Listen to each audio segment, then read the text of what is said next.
All India Radio presents Morning News.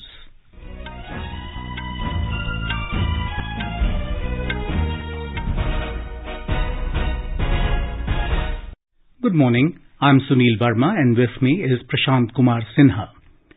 The headlines. Polling to elect new Vice President to be held today at Parliament House.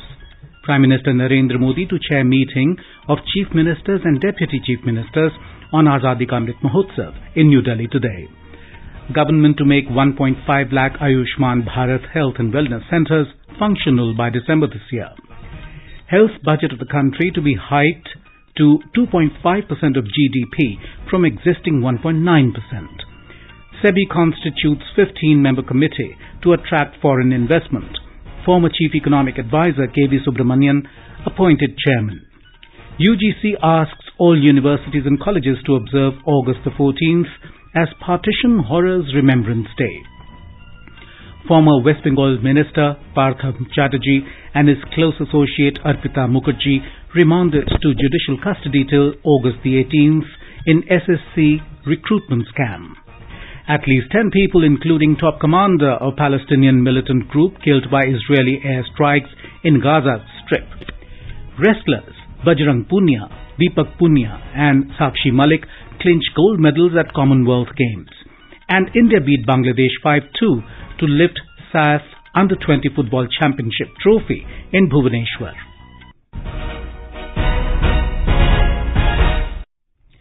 Polling to elect a new Vice President will be held today. The polling will take place at the Parliament House between 10 a.m. and 5 p.m. Mr. Jagdeep Dhankar is the NDA candidate, while Ms. Margaret Alva is the opposition candidate for the Vice Presidential election. A report from our correspondent. The Vice President of India is elected by the members of the Electoral College consisting of members of both Houses of Parliament in accordance with the system of proportional representation by means of the single transferable vote. The total number of electors are 788 members of Parliament. It includes 543 elected members of the Lok Sabha, 233 elected members of the Rajya Sabha as well as 12 nominated members of the Rajya Sabha. The counting will take place at the Parliament House after the voting. The term of office of Vice President M. Venkaiah Naidu ending on 10th of this month. Anupam Mishra, AR News, Delhi. Prime Minister Narendra Modi will chair a meeting of Chief Ministers and Deputy Chief Ministers on Azadi Ka Amrit Mahotsav in New Delhi today.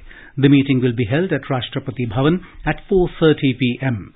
India is celebrating 75 years of its independence and the government is organizing Azadi Ka Amrit Mahotsav campaign in this regard. Under the campaign, a series of programs is being organized across the country, including Har Ghar Tiranga campaign. We spoke to Himachal Pradesh Chief Minister Jairam Thakur about today's meeting of CMs and Deputy CMs.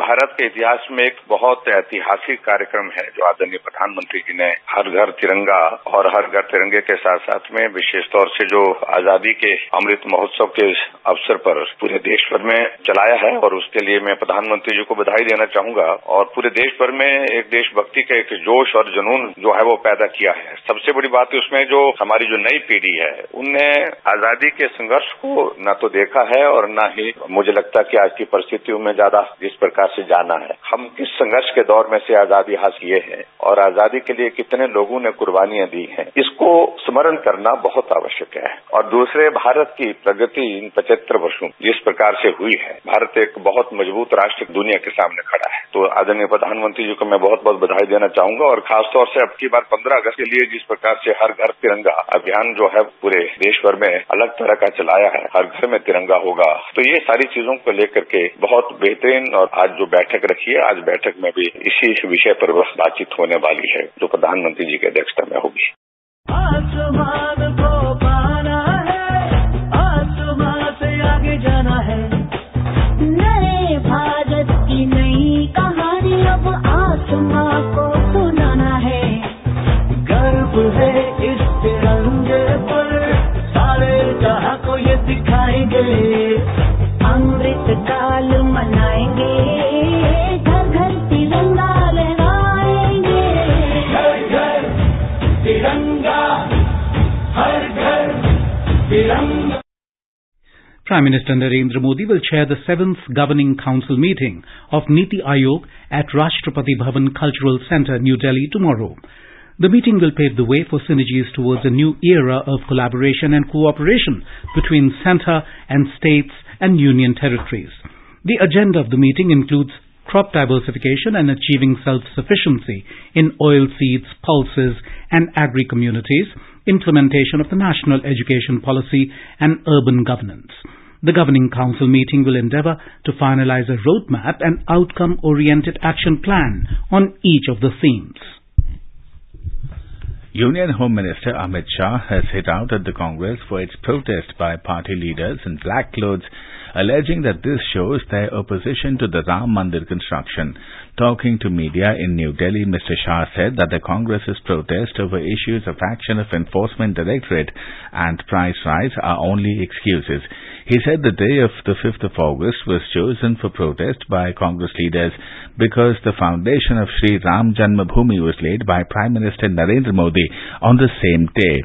प्रधानमंत्री श्री नरेंद्र मोदी जी ने राम जन्मभूमि का शिलान्यास किया था। 550 साल पुरानी ये समस्या का बहुत शांतिपूर्ण तरीके से समाधान निकला था और कहीं पर भी देश में न दंगा हुआ था न हिंसा हुई थी। कांग्रेस ने इसीलिए विरोध के लिए और विशेषकर काले कपड़ों में विरोध के लिए सिलेक्ट किया है कि वो एक सटल मैसेज देना चाहते हैं कि हम राम जन्मभूमि के शिलान्यास का विरोध करते हैं और अपनी तुष्टीकरण की नीति को वो आगे बढ़ाना चाहते हैं। और मैं तो यही कहना चाहूंगा कि तुष्टीकरण की नीति न देश के लिए अच्छी है न कांग्रेस के लिए अच्छी है। तुष्टीकरण की नीति के चलते ही आज कांग्रेस जिस स्थिति में है वो स्थिति में दिखाई पड़ रही है।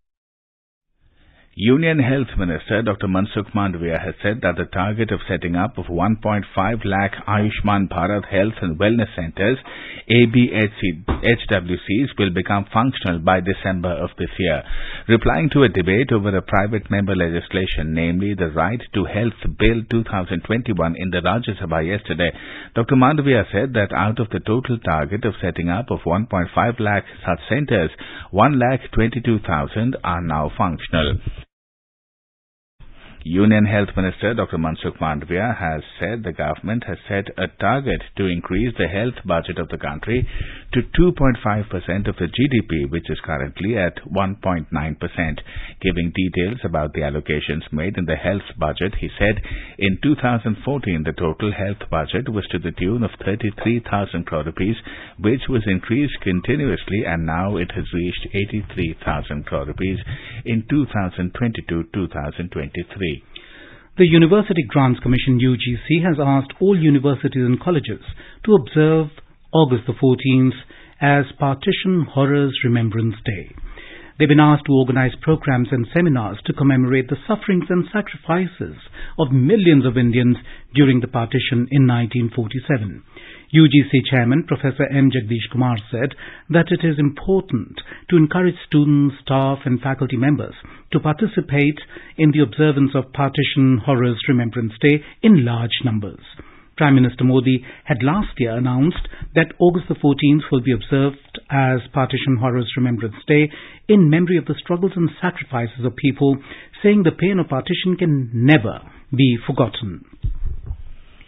The National Testing Agency NTA has informed that the Common University Entrance Test CUET-UG scheduled for today has been postponed at 53 centres across 13 states due to administrative and technical reasons. The NTA in a statement said the postponed examination will now be held between the 12th and the 14th of August, and the same admit card will remain valid.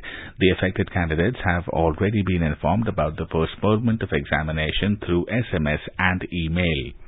A special PMLA court in Kolkata has sent former West Bengal Minister Partha Chatterjee and his associate Arpita Mukherjee to 14-day judicial remand till August the 18th in connection with SSC recruitment scam. Both the accused had been in Enforcement Directorate's custody since their arrest on July the 23rd. The ED is investigating into the money trail in connection with illegal appointments of teaching and non-teaching staff in West Bengal government-sponsored and aided schools.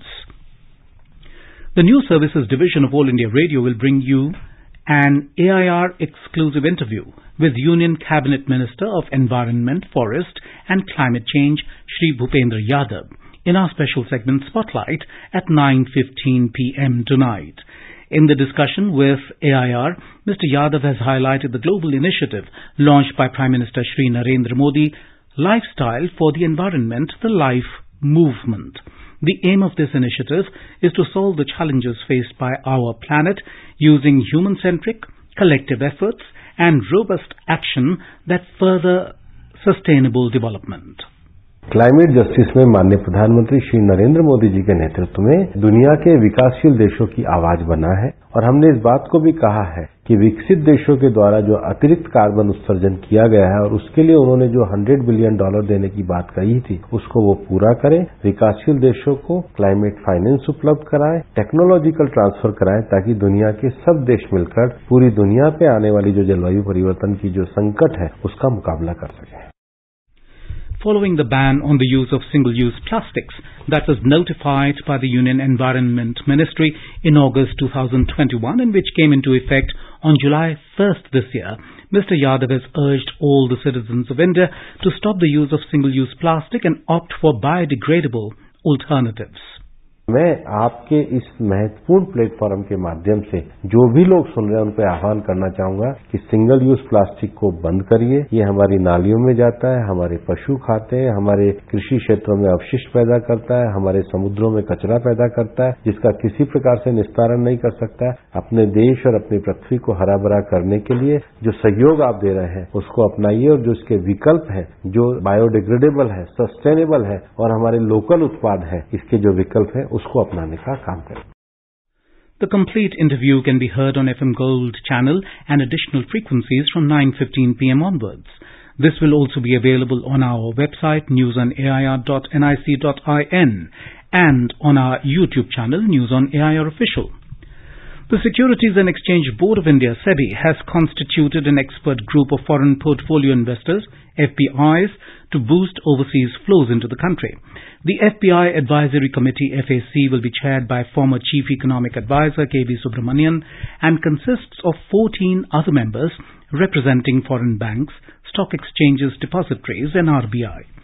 The FAC has been tasked with advising on issues related to investments and operations of FPIs in the financial markets, including measures to facilitate ease of doing business by FPIs in India.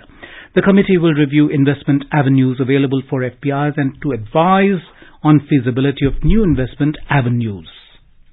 You are listening to the morning news on All India Radio. A reminder of the headlines before we move on. Polling to elect new Vice President to be held today at Parliament House. Prime Minister Narendra Modi to chair meeting of Chief Ministers and Deputy Chief Ministers on Azadi Ka Amrit Mahotsav in New Delhi today. Government to make 1.5 lakh Ayushman Bharat Health and Wellness Centres functional by December this year. Health budget of the country to be hiked to 2.5% of GDP from existing 1.9%. SEBI constitutes 15-member committee to attract foreign investment. Former Chief Economic Advisor K.V. Subramanian appointed chairman. UGC asks all universities and colleges to observe August the 14th as Partition Horrors Remembrance Day. Former West Bengal Minister Partha Chatterjee and his close associate Arpita Mukherjee remanded to judicial custody till August the 18th in SSC recruitment scam. At least 10 people, including top commander of Palestinian militant group, killed by Israeli airstrikes in Gaza Strip. Wrestlers Bajrang Punia, Deepak Punia and Sakshi Malik clinched gold medals at Commonwealth Games, and India beat Bangladesh 5-2 to lift SAF Under-20 Football Championship trophy in Bhubaneswar. For quick news updates round the clock, follow us on our Twitter handle @AIR News Alerts. अपने business को बढ़ाने के लिए लीजिए आकाशवाणी का सहयोग और दीजिए उसे बुलंदियों के पंख। आपका बिजनेस लोकल है या राष्ट्रीय, आकाशवाणी देती है उपभोक्ताओं तक पहुंचने का हर विकल्प। और अब तो आप घर, दफ्तर या दुकान पर बैठे बैठे कर सकते हैं आकाशवाणी के किसी भी केंद्र के लिए विज्ञापनों की बुकिंग। आकाशवाणी के विभिन्न चैनलों पर विज्ञापन देना सुलभ और सस्ता। बुकिंग है तो संपर्क करें 8700014242 पर 8700014242।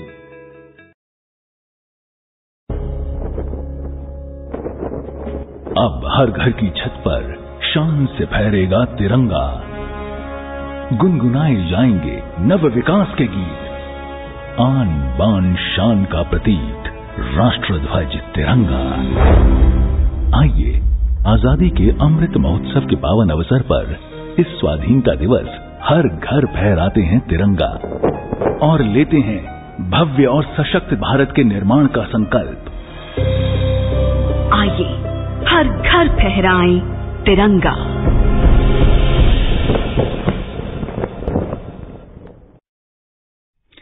And now let's listen to our special program Azadi Ka Safar, highlighting the importance of the day during the freedom struggle. आजादी का Amrit Mahotsav.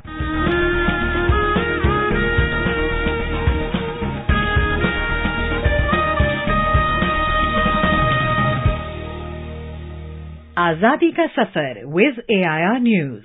Birth of a Nation. India's glorious freedom struggle is one of the greatest struggles the modern world has ever witnessed. AIR News brings you a glimpse of the struggle every day.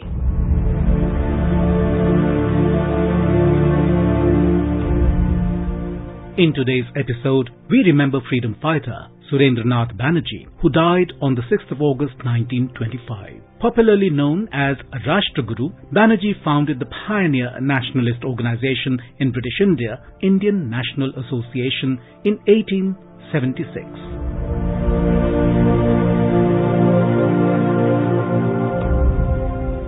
Surendranath Banerjee was born in Calcutta on the 10th of November 1848. He cleared the Indian Civil Service exam in 1869-1870 and was posted to Sylhet as an assistant magistrate after winning the case against his disqualification. However, he was soon sacked over a clerical error, and this time his appeal was dismissed by the courts too. In 1876, Banerjee formed the Indian Association, which was the first pan-India nationalist organization. He campaigned against the Ilbert Bill and became a member of the Indian National Congress soon after its formation in 1885. He was vocal in his opposition to the partition of Bengal in 1905. Banerjee was in the forefront of the movement and organized protests, petitions and extensive public support across Bengal and India, which finally compelled the British to reverse the bifurcation of Bengal. He was an important figure in the Swadeshi movement. Banerjee was the patron of Indian leaders like Gopal Krishna Gokhale and Sarojini Naidu. The pioneer leader of the Indian independence movement breathed his last on the 6th of August 1925. AIR News salutes the visionary nationalist. The publishing of the Vande Mataram English newspaper began on the 6th of August 1905 from Kolkata. It was founded by Bipin Chandra Pal and edited by Aurobindo Ghosh.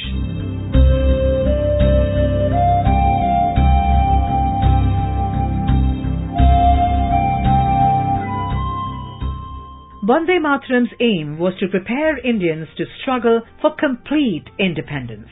Among its staff were not only Bipin Chandra Pal and Aurobindo Ghosh, but some other very able writers like Shyam Sundar Chakrabarti, Hemendra Prasad Ghosh and Bijoy Chatterjee. Aurobindo published in the paper a series of articles on the political philosophy of revolution. Praising the editorship of Aurobindo Ghosh and Vande Mataram, Bipin Chandra Pal had said, Vande Mataram was a force in the country which none dared to ignore, however much they might fear or hate it, and Aurobindo was the leading spirit, the central figure in the new journal. The opportunities that were denied him in the National College, he found in the pages of the Vande Mataram, and from a tutor of a few youths, he thus became the teacher of a whole nation. The Vande Mataram was almost unique in journalistic history in the influence it exercised in converting the mind of a people and preparing it for revolution. We remember revolutionary Ram Babu, alias Bhagat, a resident of Patna, Bihar. He was an activist of the Hindustan Socialist Republican Army and was severely injured in the explosion of a bomb he was preparing in a room in Patna city to use against the British. Ram Babu was sent to Patna General Hospital, where he died on the 6th of August 1931. AIR News salutes the brave son of the soil.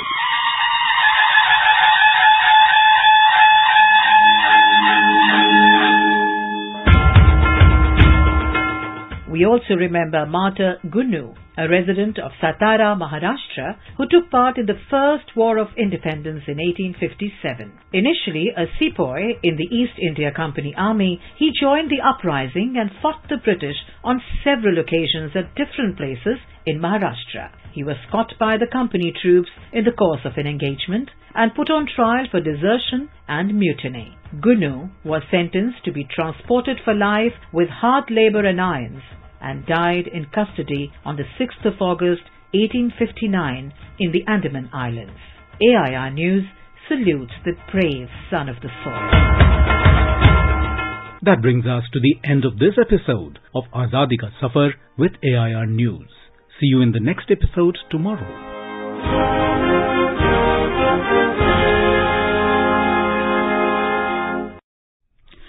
As a part of Azadi Ka Amrit Mahotsav, All India Radio News brings its listeners a special quiz on India's freedom movement and its glorious history. The next question of Amrit Mahotsav quiz will be shared with the listeners on Monday, 8th of August. Celebrate 75 years of India's independence by participating in Amrit Mahotsav quiz with AIR News. At least 10 people, including a top commander of a Palestinian militant group, were killed by Israeli airstrikes in the Gaza Strip yesterday. According to local health officials, dozens of others were injured in the airstrikes. The Israeli Prime Minister said that the operation followed an immediate threat by Palestinian Islamic Jihad after the arrest of one of its members this week. The Palestinian Islamic Jihad group fired more than 100 rockets into Israel in an initial response. In the Commonwealth Games, Bajrang Punia, Deepak Punia and Sakshi Malik clinched gold medals for India. अपना gold medal सफलतापूर्वक defend किया है बजरंग पुनिया ने। साक्षी मलिक ने ये gold medal जीता है। एक ही मूव में 4 पॉइंट बटोरे और उसके बाद चित कर दिया, 8वां गोल्ड मेडल दिलवा दिया। भारत का 9वां गोल्ड मेडल कॉमनवेल्थ गेम्स 2022 में हमारे युवा पहलवान दीपक पुनिया ने सुनिश्चित किया।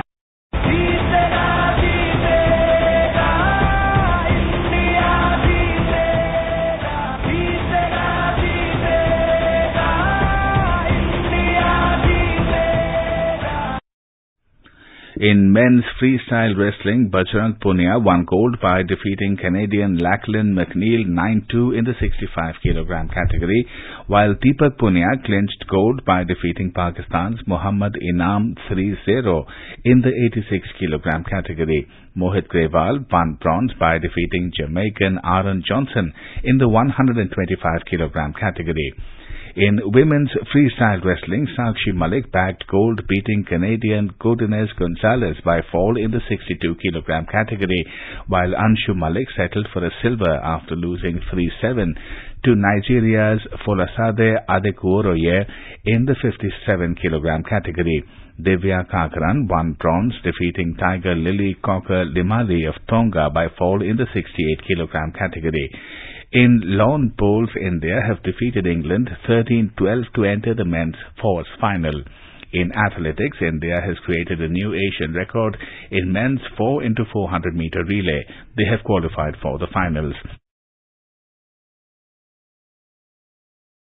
India's sprinter Hima Das has failed to qualify for the women's 200 meter final as she finished third in the women's 200 meter semi-final with a timing of 23.42 seconds. In table tennis, Shrija Akula advanced to the semi-finals by defeating Mo Zhang of Canada 4-3 in the women's singles quarterfinals. Manika Batra has qualified for the women's singles quarterfinals. Achanta Sarath Kamal and Safia Gyanshekaran pair advanced into the semi-finals with a 3-0 win over Tom Jarvis and Sam Walker in the men's doubles quarterfinals. In mixed doubles, Ajant Sharath Kamal and Akula Shrija stormed into the semi-finals with a 3-2 win over Liam Pitchford and Tintin Ho of England.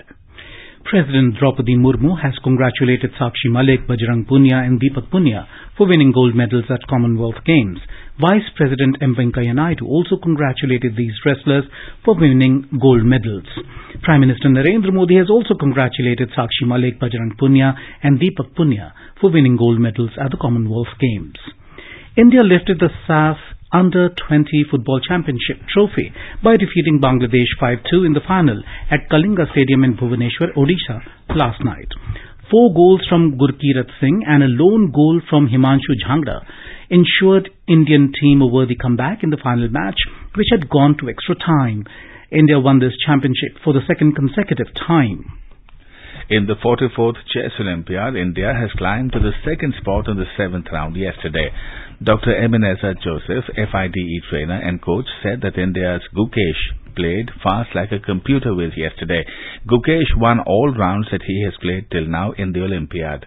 Gukesh continued his winning streak by scoring the 7th victory in a row, which the rating performance is above 3,500. No other computer could play like that. It is clearly seen he is a world champion in the making. Grandmaster Pragyanand also scored a quick victory against his opponent. He played an excellent game and winning the quick match in a World Olympiad. It's not always seen a quick match victory, and Pragyananda proved his mettle by scoring a quick victory and ensuring to play in the rest of the rounds. And now let's have a look at the weather forecast for today. The national capital, Delhi, will have generally cloudy sky with light rain. The minimum temperature was 26 degrees Celsius. Maximum will be 33. Mumbai will have generally cloudy sky with moderate rain. Minimum temperature 25. Maximum will be 29. Chennai will have partly cloudy sky with possibility of moderate rain. The minimum temperature was 25 degrees Celsius. Maximum will be 33 degrees. Kolkata will have generally cloudy sky with light rain. The minimum temperature was 27. Maximum will be 33. Hyderabad and Bengaluru will have generally cloudy sky with few spells of rain. In Hyderabad, the minimum temperature was 23. Maximum expected 30 degrees. While in Bengaluru, minimum temperature was 20, maximum expected 26 degrees. Visakhapatnam will have generally cloudy sky with 1 or 2 spells of rain or thunder showers. Jammu and Srinagar will have partly cloudy sky with few spells of rain. Leh will have generally cloudy sky. Gilgit and Muzaffarabad will have partly cloudy sky as well. Guwahati, Imphal, Shillong, Kohima, Aizawl, Gangtok and Itanagar will have generally cloudy sky with 1 or 2 spells of rain or thunder showers. And now an overview of today's newspapers. RBI states hawkish and fight against inflation with 50 basis points hike reverses COVID-era cuts, writes the Business Standard. EMIs set to go up as RBI raises key rate by 50 points. Third in 3 months, headlines the Asian Age. India and China discuss the growing threat of airspace violations along the LAC, writes the Tribune. China sanctions Pelosi, suspends key U.S. talks, reports the Hindu. The Supreme Court's observation that there cannot be a discrimination between married and unmarried women in respect to their reproductive rights and bodily autonomy is carried prominently on the front page of the Hindustan Times. The Minister of Law and Justice asserted in the Rajya Sabha that voter card and Aadhaar link will streamline electoral rolls, reports the Statesman. Delhi records 2,419 COVID cases, highest in 6 months, reports the Pioneer in a box item on the front page. And finally, the Times of India relates the heart-rending story of Mumbai police tracing and reuniting a girl who went missing 9.5 years ago at the age of 7 with her family. She was the 166th missing minor girl recorded in the police station and the only case unresolved till 2015, writes the newspaper. And now, before we end the bulletin, the headlines once again. Polling to elect new Vice President to be held today in Parliament House. Prime Minister Narendra Modi to chair meeting of Chief Ministers and Deputy Chief Ministers on Azadi Ka Amrit Mahotsav in New Delhi today. Government to make 1.5 lakh Ayushman Bharat health and wellness centers functional by December this year. Health budget of the country to be hiked to 2.5% of GDP from existing 1.9%. SEBI constitutes 15-member committee to attract foreign investment. Former Chief Economic Advisor K.V. Subramanian appointed chairman. UGC asks all universities and colleges to observe August the 14th as Partition Horrors Remembrance Day Former West Bengal Minister Partha Chatterjee and his close associate Arpita Mukherjee remanded to judicial custody till August the 18th. Wrestlers Bajrang Punia, Deepak Punia and Sakshi Malik clinched gold medals at Commonwealth Games. And with that, we end the morning news. Have a nice day.